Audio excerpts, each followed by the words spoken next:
I want you for a moment to look at your life as a movie.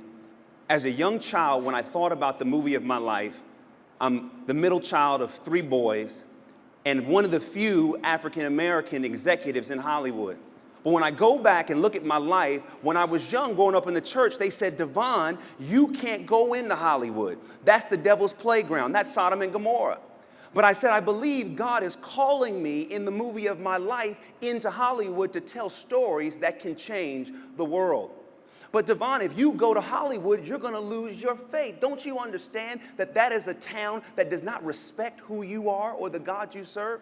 But as a young child, I would say, wait a minute, you're teaching me in the Bible that faith allows me to do all things, and I can do all things through Christ who strengthens me.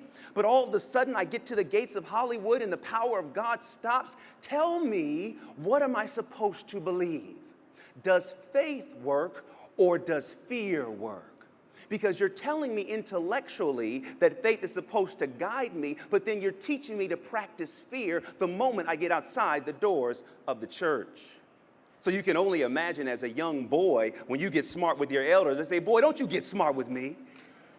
And I said, I'm not trying to get smart. I'm just trying to understand what is the path in life that is going to lead to success. And so as a young child, I said, listen, I watched these movies like Rocky and Back to the Future. You know, what I loved about Rocky is Rocky said, listen, he thought he was a bum. And when he got the chance to fight Apollo Creed, what was his number one goal? He said, I don't even care if I win. I just want to go the distance.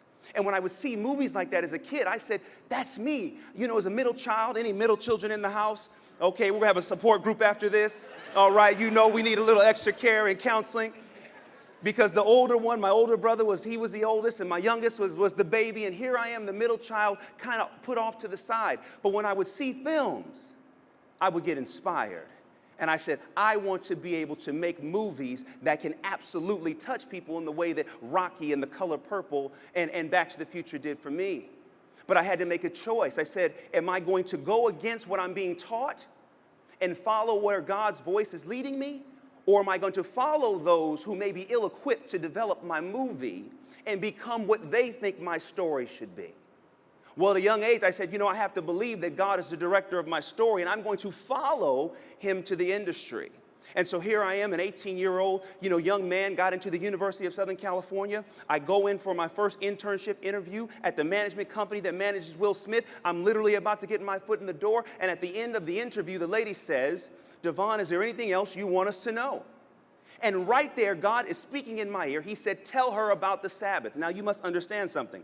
As a Christian, I grew up observing Sabbath. So Friday night sundown through Saturday night sundown, I don't work. It's the day that I take off for observance, rest, and restoration. And I'm there in the internship interview, about to get my foot in the door of Hollywood, and God says, tell her about the Sabbath. I said, Lord, after I get the internship, I'll tell her all about the Sabbath. You know how we are. We love to get what we want, and then we'll start moving the pieces around about what we can and cannot do. But after a moment of silence, I said, well, I cannot take this internship if it requires me to work on the Sabbath.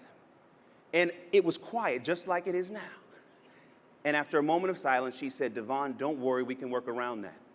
What that taught me in that moment is that it's not about just the door of opportunity opening in your scene. It's about how you walk through the door. Because every door that opens that does not allow you to fit your faith in who you are, I argue it is not a door to go through. You have to understand that when you are walking in your path and you are walking in the movie of your life, the scenes in your life will conform around you if you have enough faith to be exactly who God created you to be. I don't buy into this idea that you have to compromise who you are, compromise what you believe. As a matter of fact, be even more bold in who you are, more bold in who you believe, because you are the hero of your own story. And if you don't believe your story, guess what? Ain't nobody else going to. Come on, yeah, you give yourself a round of applause on that one. But here's the challenge. We get into scenes of our life where we want to give up hope.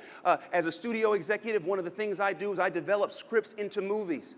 But there are some scripts that we develop for a very long time, and it never looks like it's going to get made, and we call this period of time development hell. Some of you have been in development hell because you had an idea for your life, and you've been trying and you've been pushing to allow that idea to get into production, but you seem so far away from it that you don't know what you're going to do.